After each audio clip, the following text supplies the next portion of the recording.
The phone call came at 3:47 in the morning on January 15, 1944. Inside the Wolf's Lair, Adolf Hitler's Eastern Command post, buried deep in the East Prussian forest, an orderly's hand trembled as he knocked on the reinforced steel door. Through the concrete walls, thick enough to withstand a direct bomb hit, came a muffled bark of acknowledgement. The orderly entered to find Hitler hunched over aerial reconnaissance photographs, his reading glasses perched on his nose, magnifying glass in hand. The Führer hadn't slept. Again. Dark circles rimmed his eyes like bruises. On the table before him lay scattered reports, their edges curled from repeated handling. Red pencil marks slashed across typed pages like wounds. "Mein Führer," the orderly whispered, his voice barely audible over the hum of ventilation systems. "Oberkommando der Luftwaffe on the secure line. They say it's urgent." Hitler's fingers, which had been tracing the outline of an aircraft in one photograph, went completely still.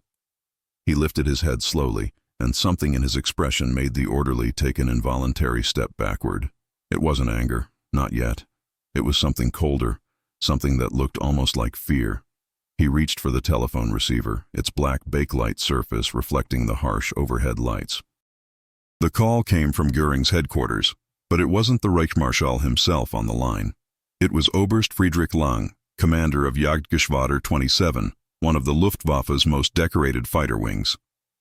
Lang's voice, usually steady as steel, carried an edge Hitler had never heard before. Not panic. Something worse. Confusion mixed with what sounded dangerously close to respect. "Mein Führer, I must report the results of today's engagement over the Adriatic." Lang paused, and in that pause, Hitler could hear the crackle of static, the distant sound of aircraft engines being serviced. The American escort fighters, the ones with the red tails, successfully defended another bomber formation. Complete defensive coverage, 0 bombers lost to our interceptors. Hitler's knuckles whitened around the receiver. "How many of our fighters engaged?" 43 aircraft, mein Führer, 3 separate squadrons. Focke-Wulf 190s and Messerschmitt 109s. Our best pilots." Another pause. They couldn't break through. The silence that followed stretched like a wire pulled too tight. Hitler's breathing, usually controlled even in moments of stress, became audible. His free hand moved to the reports on his desk, shuffling through them with increasing violence until he found the one he wanted. The paper rattled as he held it up to the light. "This is the 68th mission," Hitler said, his voice dropping to barely above a whisper. 68 escort missions. 68 times these American fighters have protected their bombers. And how many bombers have been lost to Luftwaffe interceptors while under their protection? Lang's answer came after a long hesitation. "According to our intelligence and confirmed by recovered bomber wreckage counts, mein Führer, the number is 0. Hitler set the phone down. Not slammed. Not dropped. He placed it carefully back in its cradle as if it were made of the most delicate porcelain. Then he stood, pushing his chair back with a scraping sound that seemed too loud in the confined space. He walked to the wall where a large map of Europe hung, red pins marking Luftwaffe bases, blue pins marking known Allied airfields. His finger traced a path from southern Italy, where the American bombers launched, up through the Adriatic, over the Balkans, towards strategic targets in Austria and southern Germany. "Find me everything," Hitler said to the orderly, who still stood frozen near the door.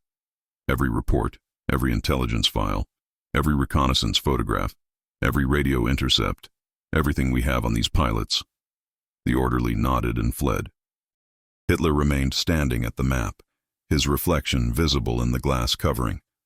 For nearly 2 hours he stood there, motionless, staring at those blue pins clustered around Ramatelli airfield in Italy. When his adjutant arrived at dawn with breakfast, Hitler waved it away without looking. "Call Göring," Hitler ordered. "Tell him to be here by noon. And Himmler. I want Himmler here too." The adjutant's eyes widened slightly. Bringing both Göring and Himmler to the Wolf's Lair simultaneously was unusual. The two men despised each other, competed constantly for Hitler's favor, and made no secret of their mutual contempt. Summoning them together meant something significant. By 11:30, the Situation Room in the Wolf's Lair had transformed into something resembling a command bunker during a crisis. Staff officers moved between desks piled high with documents. Telephones rang constantly. Typewriters clattered. And in the center of it all, Hitler sat at the head of a long oak table, documents spread before him like evidence at a trial. Hermann Göring arrived first, his considerable bulk squeezed into a powder blue Luftwaffe uniform festooned with medals. He moved with the careful dignity of a man aware his star had dimmed but determined to maintain appearances. Reichsführer SS Heinrich Himmler entered minutes later, thin as a shadow in his black uniform, round glasses reflecting light like insect eyes. They took seats on opposite sides of the table. The tension between them was palpable, a living thing that seemed to suck oxygen from the room. Hitler let the silence build, studying documents, making notes, ignoring their presence with deliberate calculation. When he finally looked up, neither man could hold his gaze. 68 missions, Hitler began, his voice conversational, almost gentle. This was the Hitler that terrified his subordinates most. Not the screaming demagogue of the rally stages, but this quiet, controlled version who spoke of terrible things in the tone one might use to discuss the weather. 68 times, American heavy bombers have struck targets within Reich territory. 68 times, they have been escorted by a specific fighter group. And 68 times our Luftwaffe, the supposedly invincible Luftwaffe, has failed to shoot down a single one of those bombers while these fighters protect them. Göring shifted in his chair, the wood creaking under his weight. Mein Führer, the Americans have numerical superiority. Their production capacity. Don't. Hitler's hand came down on the table. Not a slam, but a controlled placement that somehow carried more menace. Don't insult my intelligence with talk of production capacity and numerical superiority. I'm not asking why we can't shoot down all the bombers. I'm asking about one specific unit, one specific group of American fighter pilots who have achieved something that should be statistically impossible. He reached into the pile of documents and pulled out a folder marked with the highest security classification.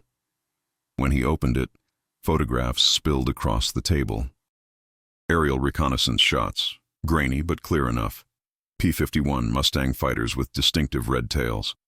Ground photos taken by intelligence agents, showing pilots walking to their aircraft. Maintenance crews at work, the organized chaos of an operational airfield. The 332nd Fighter Group, Hitler continued. The Tuskegee Airmen, as the Americans apparently call them. Based at Ramatelli Airfield in Italy. Flying P-51 Mustangs marked with red tails for unit identification. He looked directly at Göring. Tell me what makes them so effective. Göring cleared his throat, his multiple chins wobbling slightly. They employ excellent tactical discipline, mein Führer. Unlike other American fighter groups that sometimes break formation to pursue individual targets, these pilots maintain defensive positions. They prioritize bomber protection over achieving personal victory counts. Yes, Hitler said softly. Excellent tactical discipline, superb piloting skills, perfect mission execution, all from pilots that, according to our own racial science, according to everything we have built this Reich upon, should not be capable of such performance. The words hung in the air like smoke. Himmler, who had been silent until now, leaned forward slightly. I don't understand, mein Führer. What do you mean? Hitler turned to look at him, and something in that gaze made Himmler's hand move unconsciously to adjust his glasses. These pilots, Hitler said, enunciating each word with careful precision, are Negroes, black Africans in American uniforms. According to our own scientists, according to our own theories of racial hierarchy, according to everything we have told our people about the natural order of human capability, these men should not exist. The silence that followed was absolute. Even the sounds from outside the room seemed to stop. Göring's face had gone pale. Himmler sat completely still, his mind visibly racing through the implications. But they do exist, Hitler continued. Not only do they exist, they excel. They don't just perform adequately, they achieve perfection. 68 missions, 0 losses. While defending American bombers, they have shot down confirmed Luftwaffe fighters. Their kill ratio is exceptional. Their tactical execution is flawless, and every single one of them is a Negro. He stood, pushing his chair back, and began pacing the length of the room. Do you understand what this means? Do you comprehend the magnitude of the problem this presents? If Negroes can become elite fighter pilots, if they can outperform German pilots, if they can demonstrate superior tactical thinking and combat effectiveness, then what does that say about our entire ideological foundation? Göring found his voice, though it came out hoarse. Mein Führer, surely there must be an explanation. Perhaps these are not actually. They are exactly what the intelligence reports say they are. Hitler stopped pacing and turned to face both men. I have had this verified through multiple independent sources, American radio intercepts, interrogations of captured American bomber crews who praise these escorts effusively, Luftwaffe pilot debriefings from men who engage them in combat, photographic evidence. There is no doubt, no room for alternative interpretation. He returned to the table and spread his hands on its surface, leaning forward. The Americans have proven something we cannot allow to be proven. They have demonstrated something that contradicts the fundamental premises of National Socialism, and they have done it not through propaganda or political maneuvering, but through objective, measurable, undeniable combat performance. Himmler's thin lips barely moved when he spoke. What do you wish us to do, mein Führer? Hitler's eyes glittered behind his reading glasses. I want them destroyed, not defeated, not countered, destroyed. I want their airfield bombed. I want their aircraft sabotaged. I want their pilots killed. I want the 332nd Fighter Group erased from existence. Göring shifted uncomfortably. Mein Führer, bombing an American airfield deep in Allied-controlled Italy would require. I don't care what it requires. Hitler's voice remained quiet, but something in it made Göring stop mid-sentence. I don't care about the resources needed. I don't care about the tactical difficulties. I don't care if we have to divert assets from other operations. This is not about military efficiency. This is about ideological survival. He pulled another document from the pile, this one a typed report with multiple signatures. Intelligence indicates that the Americans are documenting everything these pilots do.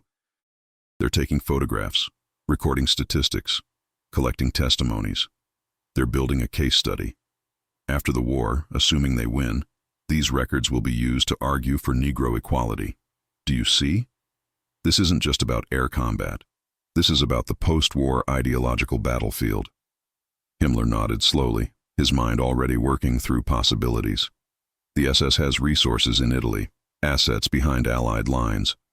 We could arrange accidents, equipment failures, perhaps a targeted assassination or two. Whatever you need, Hitler said. Whatever resources, whatever personnel, whatever authority. This has my highest priority. He looked at Göring. And you, Reichsmarschall, will develop a tactical response. I want a specific plan for engaging this unit. Study their tactics, find their weaknesses, deploy our best pilots against them, use every advantage we have. Göring nodded, but his expression suggested doubt. Mein Führer, with respect, if 68 missions have shown, then make it 69 missions, Hitler interrupted, or 70, or 100. Keep engaging them until we find a way to break their defensive pattern. Use different tactics, different aircraft, different times of day. I don't believe in perfection. Everyone has a weakness. Find theirs. He sat back down, suddenly looking exhausted. The energy that had animated him during the confrontation seemed to drain away, leaving behind a pale, tired man in his mid-50s who looked much older. This stays in this room, he said quietly. No written orders, no official documentation. If anyone asks, you're developing new defensive strategies against American bomber formations. Nothing more specific than that. Göring and Himmler exchanged a glance, a rare moment of wordless communication between the two rivals. They understood. This was to be a shadow war, hidden from official records, plausibly deniable if it somehow became public. The kind of operation that, if it succeeded, would never be mentioned in history books, and if it failed, would be quietly forgotten. One more thing, Hitler added as both men stood to leave. I want regular updates, every week, every engagement with this unit. Every intelligence report about them, every development, directly to me, not through intermediaries. Understood? They nodded and left. Hitler remained seated at the table, surrounded by photographs and reports, staring at images of men who should not, according to everything he believed, be capable of what they had accomplished. Outside, dawn was breaking over the East Prussian forest, pale winter light filtering through the trees. But inside the Wolf's Lair, in that conference room buried under concrete and steel, it felt like darkness was just beginning. Approximately 4,000 miles away, at Ramatelli Airfield in Italy, Captain Robert Wilson was having a significantly better morning. The son of a Georgia sharecropper who had learned to read using a Bible his mother kept hidden under the floorboards, Wilson had joined the Army Air Corps in 1942. He'd survived Tuskegee's grueling training program, where instructors, some of whom clearly didn't believe black men belonged in cockpits, had tried to wash him out with impossible standards. He'd survived the segregated facilities, the contempt from white officers, the whispered conversations that stopped when he entered a room. And now, at 26 years old, he stood next to his P-51 Mustang, watching the sun rise over the Adriatic Sea, with 68 successful missions marked on his aircraft's side. 68 times he'd climbed into this cockpit, strapped himself in, and flown into skies filled with enemy fighters determined to kill him. 68 times he'd come back. "Morning, Captain." First Lieutenant Marcus Hayes approached, his own flight suit already zipped, goggles pushed up on his forehead. Hayes, from Detroit, son of an auto worker, had the kind of grin that suggested he knew a secret joke the rest of the world hadn't figured out yet. "Weather looks good. Briefing says we're escorting bombers to Vienna. Should be interesting." Wilson nodded, running his hand along the red-painted tail of his aircraft. The maintenance crew had repainted it last week, touching up chips and scars from near misses. The red was bright as fresh blood, visible from miles away. Some of the guys complained about it, said it made them too easy to spot. Wilson didn't mind. Let the Germans see them coming. "You hear the rumor about yesterday's mission?" Hayes asked, his voice dropping slightly. "The debrief report said German fighters broke off their attack on our bombers when they saw us coming. Didn't even engage. Just turned away." "I heard," Wilson said. "Don't let it go to your head. Next time they might decide differently." But Hayes's grin only widened. "Maybe. Or maybe they're starting to learn. You see the way that Messerschmitt pilot looked at us last week? The one whose canopy I shot out but didn't kill? He ejected. We got his chute on camera. When he looked back at my tail markings, his face..." Hayes shook his head. He couldn't believe it. Negro pilots shooting him down. You could see his whole worldview breaking apart. Wilson understood the feeling. There was satisfaction in it, certainly. 3 years ago, before Tuskegee, before the Army Air Corps reluctantly opened its doors to black pilots, he'd been working in his father's fields, watching white barnstormers do air shows at the county fair, knowing he'd never be allowed to even sit in a plane. And now he was flying the most advanced fighter aircraft in the world, protecting bombers over enemy territory, engaging in aerial combat with some of the Luftwaffe's best pilots, and winning. Colonel Benjamin O. Davis, Jr., commander of the 332nd Fighter Group, arrived at the flight line at 0700 hours sharp.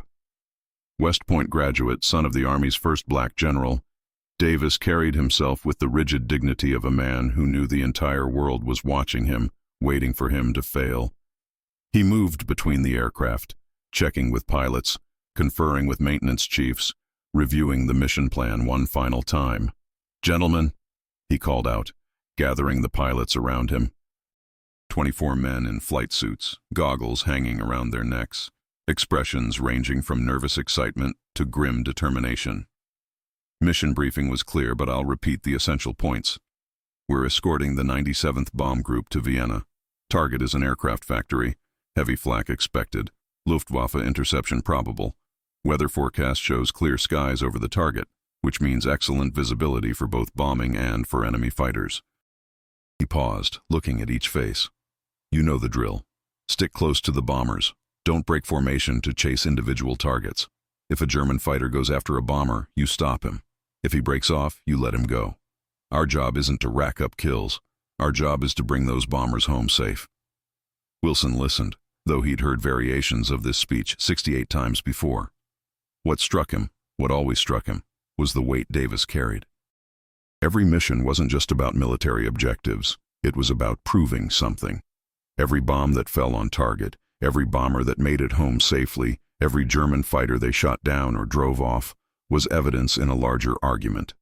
An argument about capability, about equality, about what Black Americans could accomplish if given the chance. No pressure, Wilson thought wryly. Just the future of civil rights resting on whether you can keep Messerschmitts away from B-17s. "One more thing," Davis added, his voice dropping slightly. "Intelligence reports indicate increased German fighter activity in this sector. They're throwing more resources at us, flying more aggressively. We don't know why, but we need to stay sharp. Assume every mission from now on is going to be contested." The pilots exchanged glances. More aggressive German tactics meant more danger, but it also meant something else. It meant the Luftwaffe was taking them seriously. It meant 68 missions of perfect performance had gotten someone's attention. Good, Wilson thought. Let them notice. Let them send their best pilots. Let them try everything they've got. We'll still bring the bombers home. At 0800 hours, engines roared to life. 24 Mustangs taxied into position, red tails bright against the gray tarmac. Wilson checked his instruments, ran through his mental checklist, felt the familiar flutter of pre-mission adrenaline. Beside him, Hayes gave a thumbs up through his canopy. Down the line, other pilots did the same. The tower cleared them for takeoff.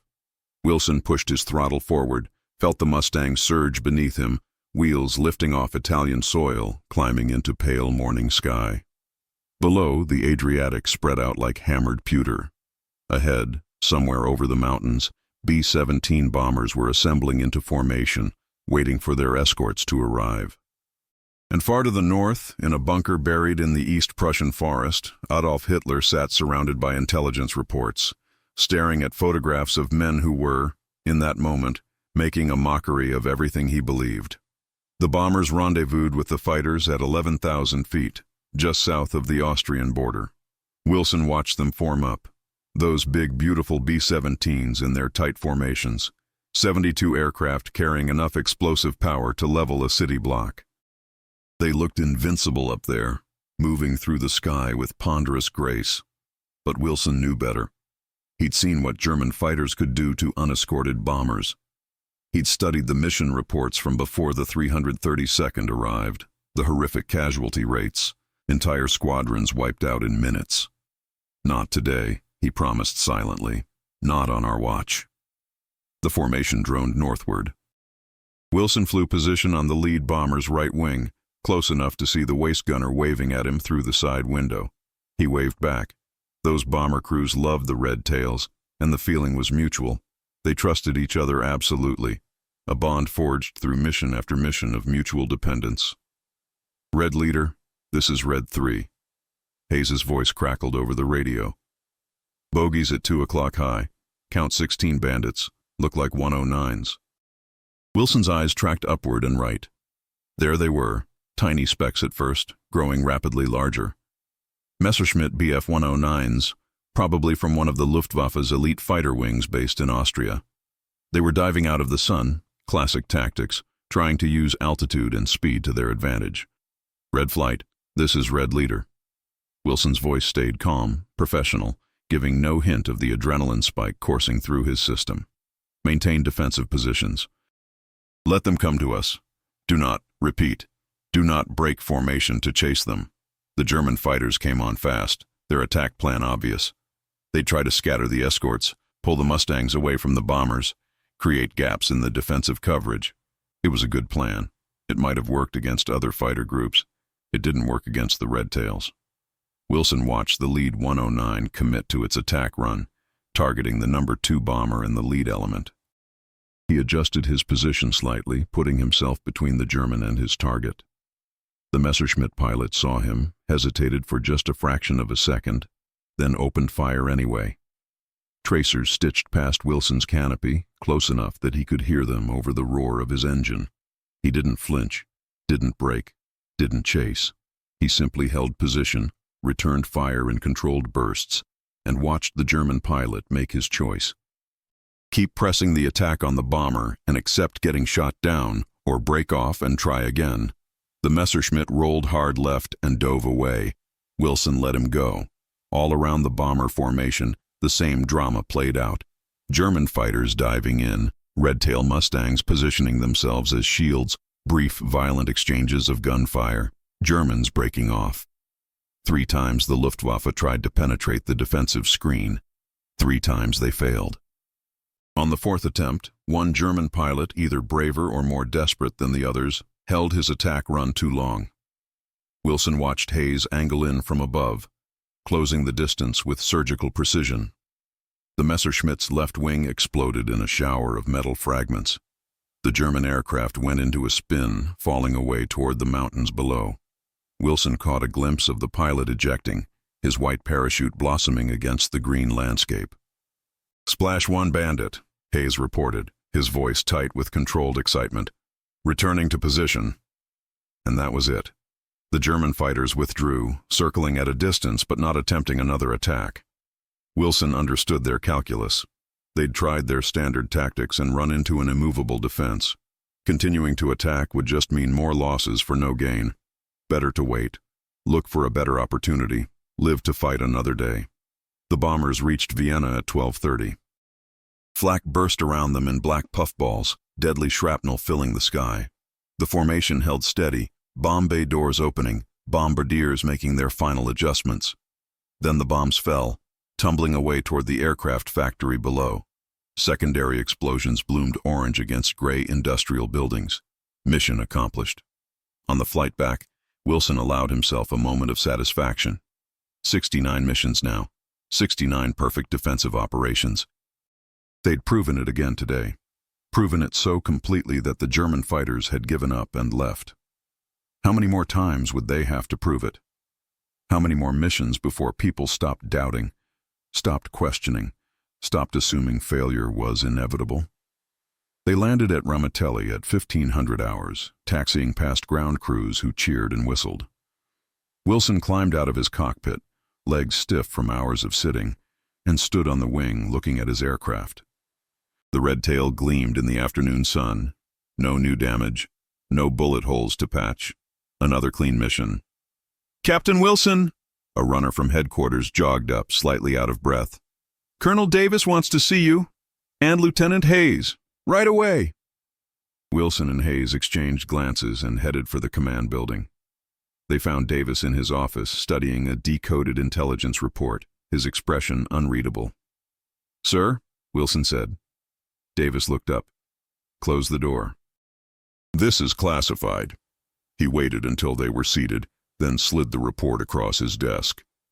"This came in from Allied intelligence in London. They intercepted German radio traffic, high-level communications, command level." Wilson scanned the document, his German good enough to catch the essentials. What he read made his blood run cold. "They're targeting us," Hayes said quietly. "Not just tactically, strategically. They want us dead." Davis nodded. "According to this intercept, Hitler himself has made the 332nd a priority target. He's allocated resources for what they're calling special operations. That's code for sabotage, assassination, black ops." He paused. "Gentlemen, we've gotten someone's attention, and not in a good way." Wilson set the report down carefully. "What are our orders, sir?"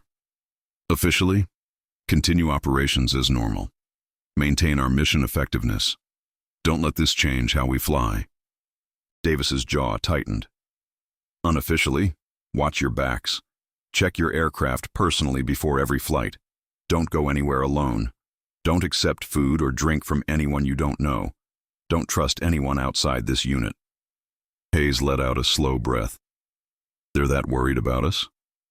"Apparently," Davis said, "which means we're succeeding beyond what anyone expected. We're not just winning air battles. We're winning something bigger.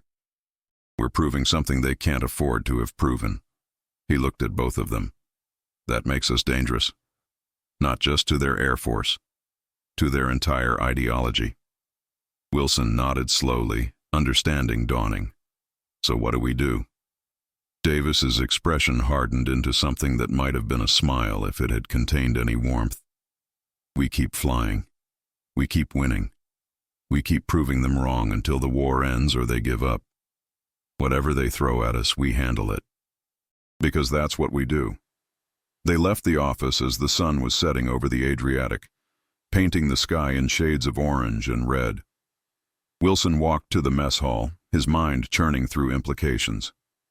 Someone in Germany, possibly the most powerful man in Germany, wanted him dead. Not for anything he'd done wrong, but for doing everything right. There was a kind of honor in that, he supposed. A terrible, dangerous honor. That night, unable to sleep, Wilson sat outside his barracks, looking up at the stars. Somewhere out there, in the darkness over Europe, other men were looking at these same stars. German pilots in their ready rooms, planning tomorrow's missions. German commanders in their bunkers, analyzing intelligence reports. And maybe, possibly, Adolf Hitler himself, staring at photographs of men he couldn't understand, couldn't categorize, couldn't dismiss. Good, Wilson thought again. Let him stare. Let him worry. Let him waste resources trying to stop us. We'll still be here tomorrow, and the day after, and the day after that. The war had become personal in a way it hadn't been before. Not just a military conflict, but an ideological battle fought at 20,000 feet, where victory was measured in bomber tallies and fighter-kill ratios, where every mission was a referendum on human capability and racial theory. Wilson pulled his jacket tighter against the night chill and watched the stars wheel overhead. Somewhere up there, tomorrow or the next day, he'd be back in his Mustang with the red tail, holding position on a bomber's wing, facing German fighters flown by men who had orders to kill him specifically, personally, deliberately. He found he was looking forward to it. Back at the Wolf's Lair, Hitler's obsession was becoming impossible to hide. Staff officers noticed him spending hours studying aerial reconnaissance photographs. Adjutants reported hearing him muttering about the Negro problem during briefings that had nothing to do with air combat. At meals, he would suddenly start talking about racial theory, about genetic determinism, about how there must be an explanation, some factor they were missing. Göring, following his orders, had assembled a task force of the Luftwaffe's best tacticians. They studied every aspect of the 332nd's operations: flight patterns, radio communications, response times, defensive formations. They built models, ran simulations, theorized about weaknesses. They never break formation, one Luftwaffe major reported during a briefing. Even when presented with opportunities to score easy kills, they maintain their defensive positions. Their discipline is absolute. Surely there's a way to exploit that, Göring pressed. If their tactics are that rigid, that predictable. Rigid, yes, the major interrupted, then caught himself. Forgive me, Herr Reichsmarschall, but their rigidity is their strength.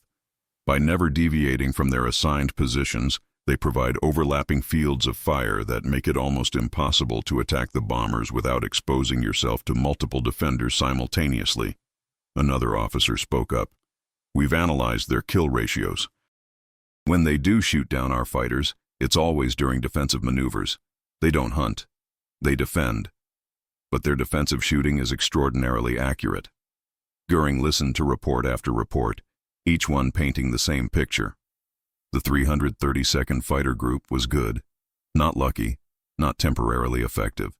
Actually, genuinely, consistently good, and every report he had to present to Hitler felt like another nail in the coffin of National Socialist racial theory. Meanwhile, Himmler's SS was pursuing a different approach. In occupied Italy, resistance networks were being penetrated, turned, or eliminated. German agents moved carefully through Allied-controlled territory, gathering intelligence on American air bases, specifically on Ramatelli Airfield. The security is tight, an SS Hauptsturmführer reported during a secure meeting in Rome. The American military police are vigilant. The Negro pilots are treated as valuable assets. They're protected. Everyone has vulnerabilities, Himmler replied coldly.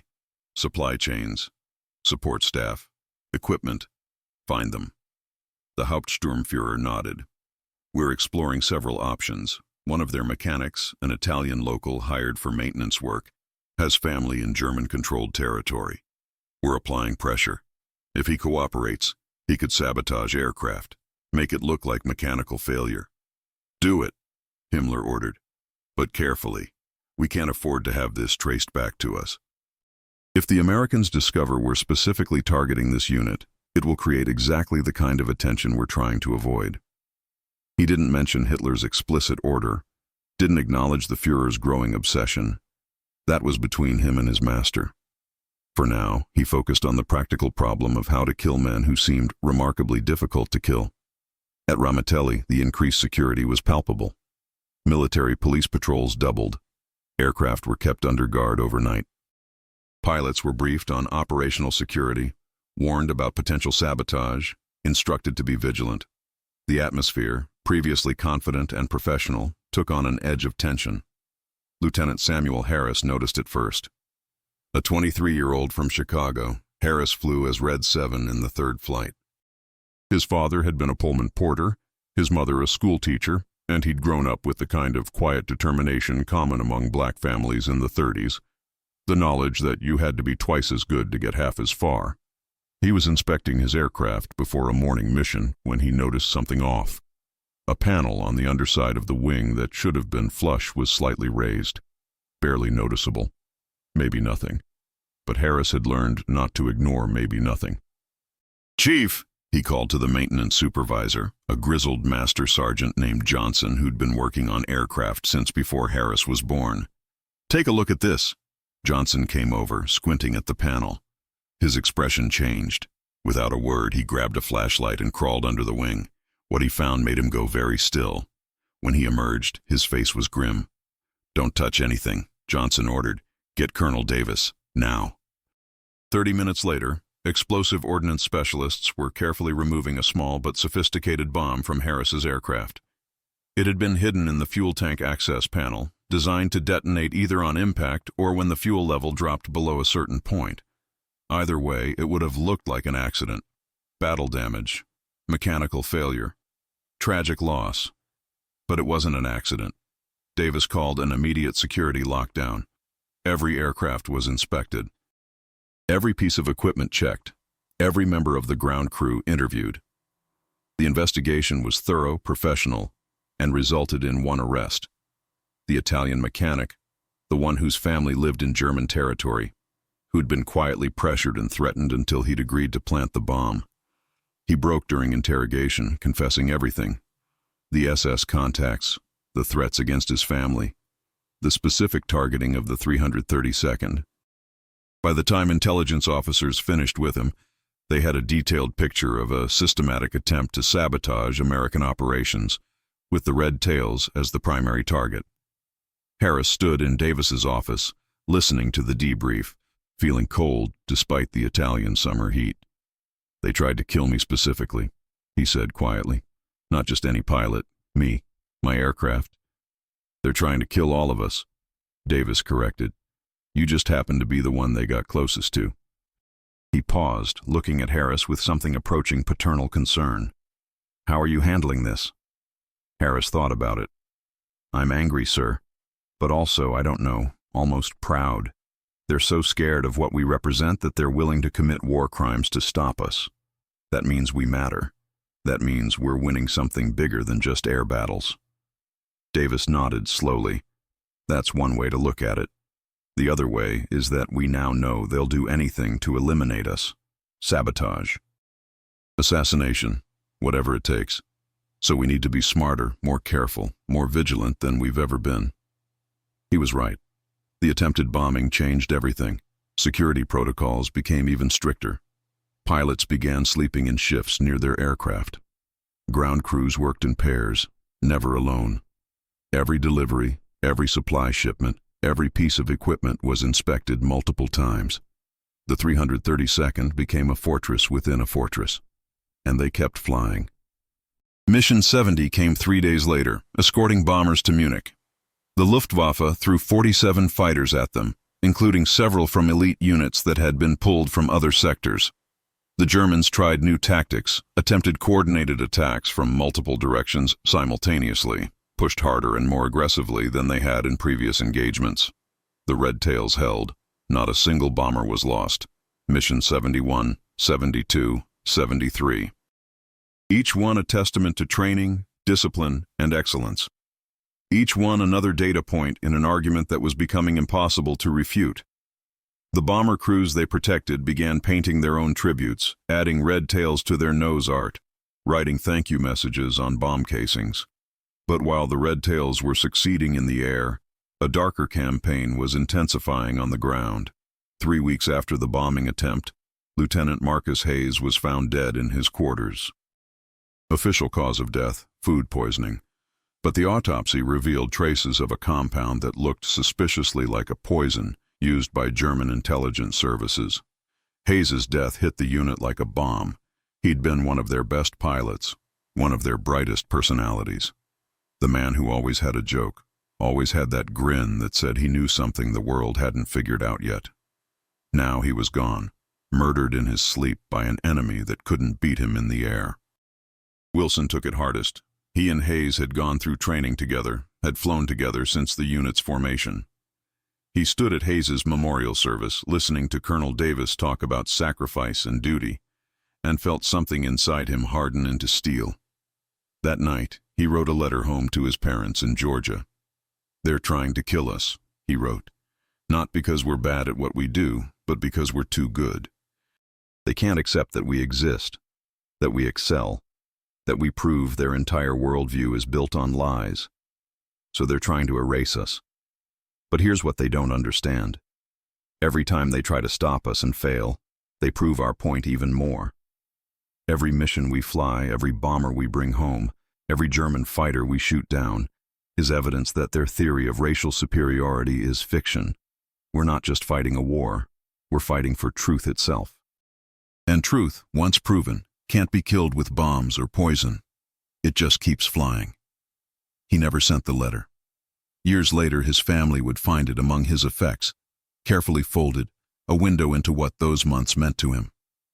Back at the Wolf's Lair, Hitler's obsession had moved beyond concerning into something approaching pathological. Staff officers reported finding him in his study at 3 a.m, surrounded by photographs of red-tail Mustangs, muttering about genetic impossibilities. During strategic meetings about the Eastern Front or the Allied advance through France, he would suddenly divert the conversation to ask about the Negro fighter situation. His personal physician, Dr.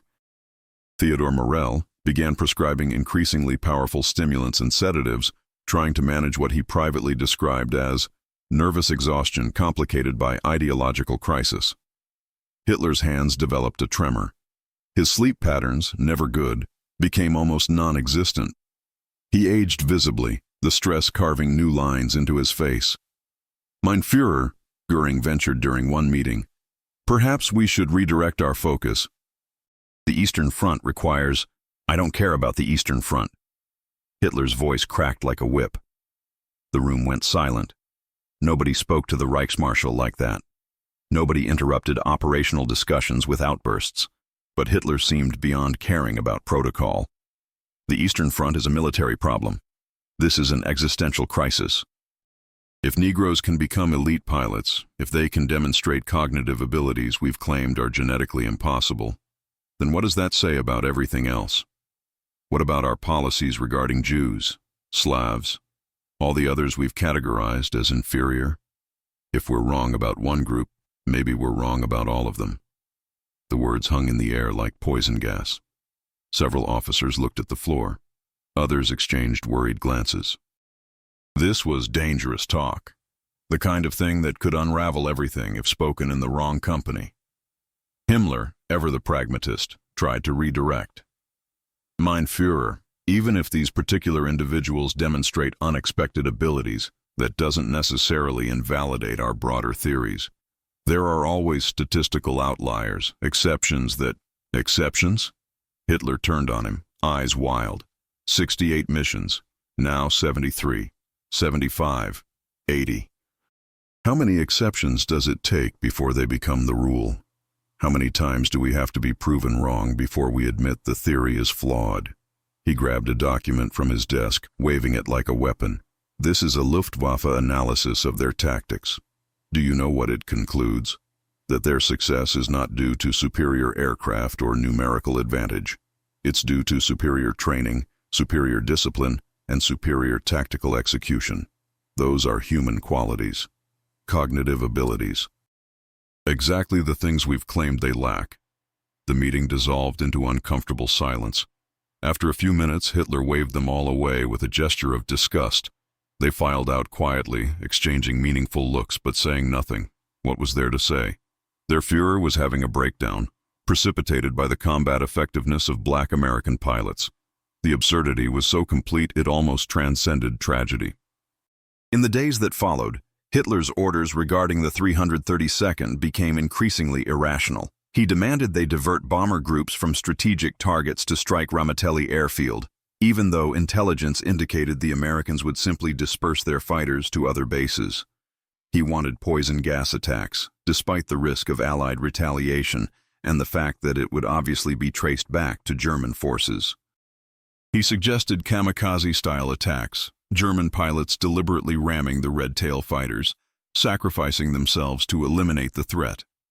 His generals, to their credit, quietly ignored most of these orders.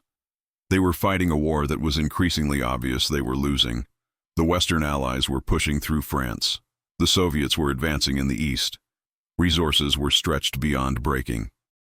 Devoting significant assets to eliminating one American fighter group because it contradicted Nazi racial theory was, they recognized, insane. But they couldn't stop him completely. SS operatives continued to probe for weaknesses, looking for opportunities. German fighters, when they encountered the Red Tails, fought with a fury that sometimes bordered on suicidal, pressing attacks longer than tactical sense would dictate, taking risks that got them killed. The Red Tails noticed. They're desperate, Wilson told his flight during a briefing. You can see it in how they fight. They're not flying to win anymore. They're flying to prove something, which makes them dangerous in a different way. Desperate men do stupid things. Stay alert. Mission 93 brought a new development. The Germans threw everything they had at the bomber formation. 60-plus fighters, coordinated attacks from multiple vectors, even a few of the new jet-powered Me-262s that were just entering service. It was the most intense air battle the 332nd had faced. The fight lasted 17 minutes. In aerial combat terms, that's an eternity. Wilson's Mustang took hits, hydraulic fluid spraying across his canopy, controls sluggish but functional. He shot down 2 Focke-Wulf 190s, damaged a third, and kept his bombers safe. Around him, the rest of Red Flight performed similar miracles of airmanship and marksmanship. When the smoke cleared, the butcher's bill was stark. The Luftwaffe had lost 19 fighters confirmed destroyed, 6 more probable, with additional damaged. The 332nd had lost 2 aircraft, the first losses in combat they'd suffered in months. Both pilots bailed out and were captured. But the bombers, all 48 of them, made it to target and back home safely. The victory felt hollow.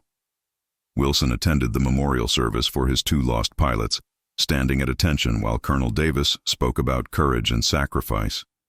He thought about Hayes, about the mounting cost, about how many more missions they'd have to fly before this war ended. But he also thought about what they'd proven. 93 missions, 91 with 0 bomber losses.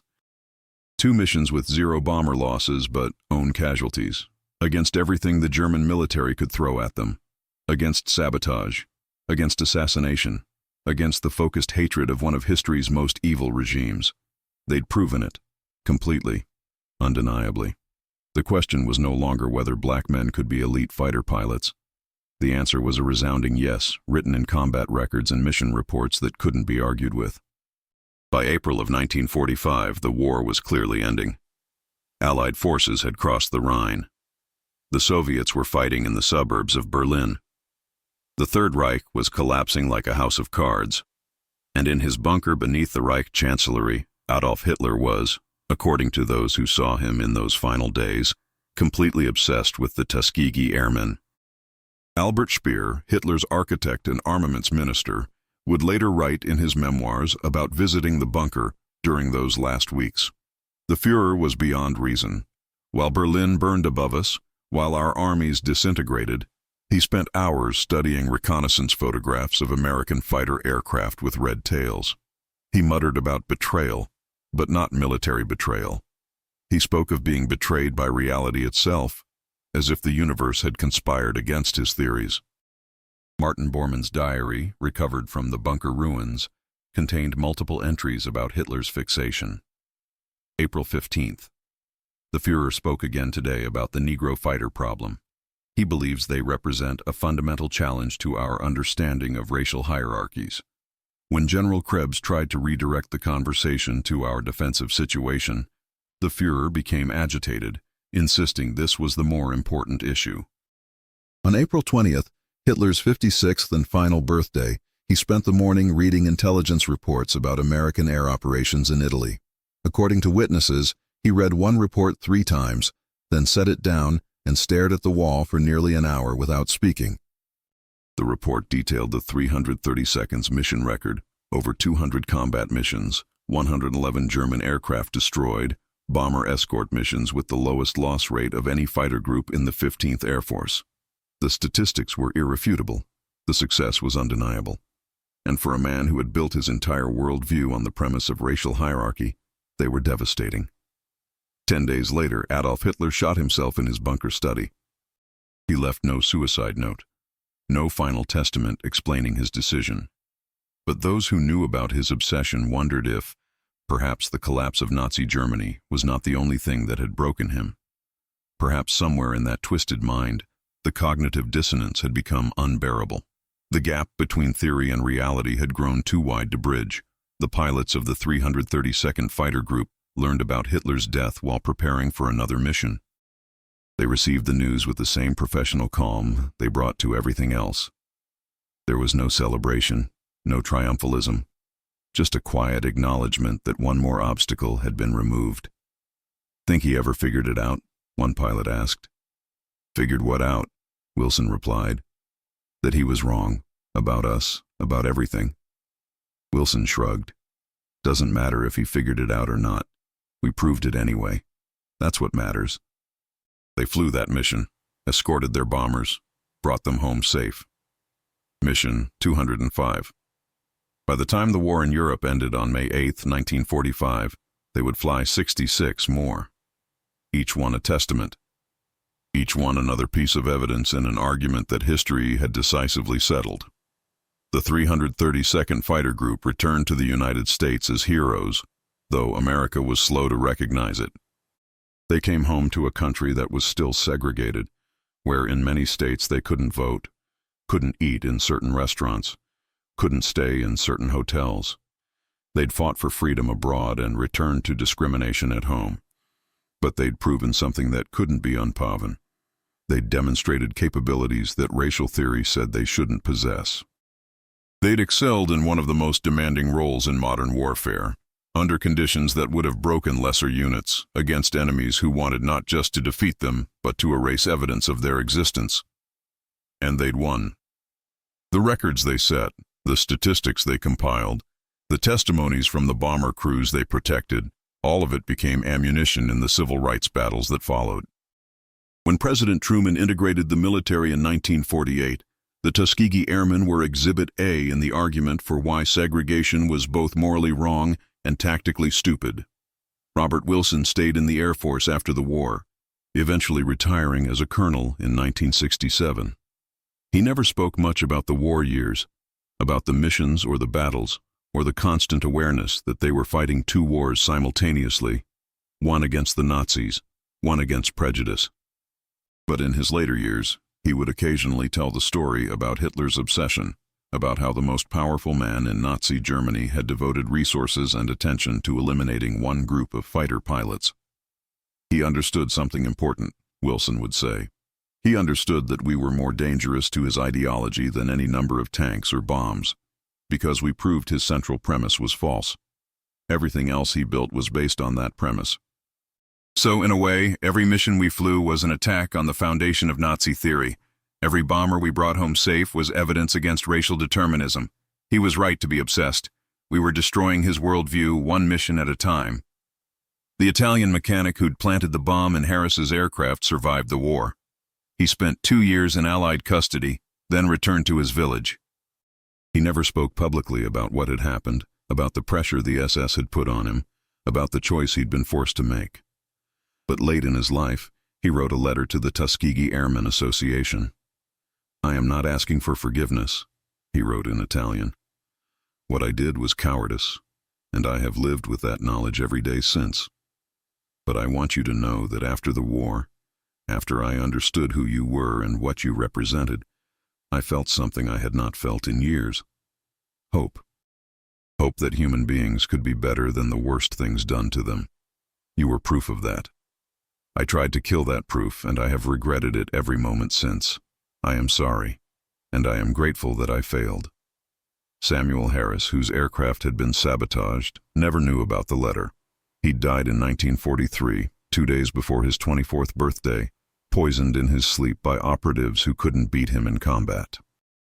His name is inscribed on memorials, included in histories, honored by the service he gave. But he never got to see what his sacrifice helped build.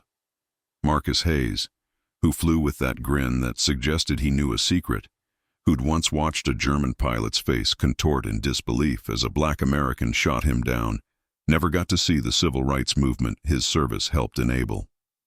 He died at 25, murdered by men who feared what he represented more than they feared military defeat. They were not the only casualties. The 332nd lost pilots to combat, to accidents, to the 1,000 hazards of aerial warfare. But they also lost men to a shadow war that most people never knew was being fought, a campaign of sabotage and assassination directed by men who understood, perhaps better than anyone, just how dangerous the truth could be. In the decades that followed, historians would uncover the extent of Hitler's obsession through recovered documents, decoded communications, and testimonies from surviving German officers. What emerged was a picture of a man so committed to his racial ideology that evidence contradicting it created a genuine psychological crisis. Multiple sources reported him becoming increasingly unstable whenever the topic of the Tuskegee Airmen arose, to the point where his staff learned to avoid mentioning them if possible. General Alfred Jodl, one of Hitler's senior military advisors, testified during the Nuremberg trials about Hitler's fixation. He could not accept that they existed, Jodl said, not because of military considerations, but because they violated his understanding of natural order. "I saw him spend more time worrying about one American fighter group than about entire Soviet army groups advancing on Berlin. It was irrational, but by that point, much of what the Führer did was irrational." The irony, which historians have noted repeatedly, is that Hitler's obsession validated exactly what the Tuskegee Airmen were proving. By devoting disproportionate attention and resources to eliminating them, by allowing their existence to undermine his psychological stability, he demonstrated that they were, in fact, a profound threat to Nazi ideology. Not through propaganda or political maneuvering, but through simple, undeniable competence. Colonel Benjamin O. Davis, Jr., who commanded the 332nd through those crucial years, later became the Air Force's first black general. In his memoirs, he wrote about the period after the 68th mission, when they learned they were being specifically targeted.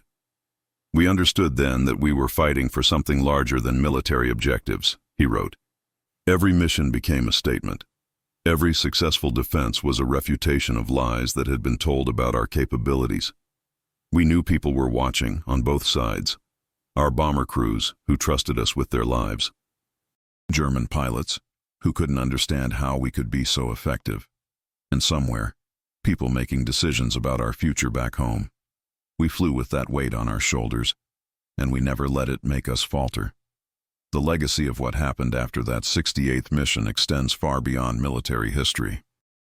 It became a case study in how ideology confronts reality, how prejudice responds when confronted with undeniable evidence, how desperate people become when their fundamental beliefs are threatened. It also became a testament to human excellence under pressure. The men of the 332nd knew they were being hunted, targeted, sabotaged. They knew every mission might be their last, not just because of the normal dangers of combat, but because enemies were actively trying to kill them on the ground as well as in the air. And they kept flying, kept performing, kept excelling. That's the real story of what Hitler ordered after the 68th mission. Not just the practical orders about sabotage and assassination, but the larger order implicit in his obsession. Make them go away, because we cannot accept that they exist. Erase the evidence. Destroy the proof. Eliminate the threat to our worldview. They failed. Completely and utterly failed. The evidence remained. The proof endured. The truth, once established through mission after mission of undeniable performance, could not be bombed or poisoned or shot down. It just kept flying, red tails bright against the sky, escorting bombers home, proving with every mission that human capability transcends the arbitrary boundaries of race. In the end, that's what terrified Hitler most. Not their tactical abilities, though those were formidable. Not their kill ratios or their mission statistics, though those were impressive. What terrified him was that they existed at all. That reality had staged an armed rebellion against his ideology, and reality was winning. The men who flew those missions, who faced not just the Luftwaffe, but the focused hatred of the Nazi regime, who continued to excel despite sabotage and assassination attempts, who proved their worth mission after mission after mission, they won something more important than any single air battle. They won an argument. They settled a question. They demonstrated a truth that no amount of propaganda or prejudice could refute. They proved that excellence knows no color, that courage has no race, that when given equal opportunity and training, human beings will rise to meet any challenge, regardless of the arbitrary categories others try to impose upon them. That was the real threat. That was why Hitler ordered their elimination. That was why his obsession grew until it consumed him. Because every mission they flew successfully was another nail in the coffin of racial theory. Every bomber they brought home safe was another piece of evidence that his entire worldview was built on lies. And in the end, truth outflies hate. Every single time. The men of the Tuskegee Airmen proved it at 20,000 feet over Europe, one mission at a time, until the proof was so overwhelming that even the most determined ideologues couldn't ignore it. They didn't just fight a war. They won a battle for human dignity that echoes across generations. That's the story of what happened after the 68th mission. Not just what Hitler ordered, but what the Red Tails proved in response. Not just the assassination attempts and sabotage, but the excellence that made those attempts necessary. Not just a chapter in military history, but a turning point in the long struggle for equality and recognition. They flew into history with red tails blazing, and the trail they left behind lit the way for everyone who came after. That's their legacy. That's their victory, and no order from Hitler, no matter how desperate or violent, could ever take that away.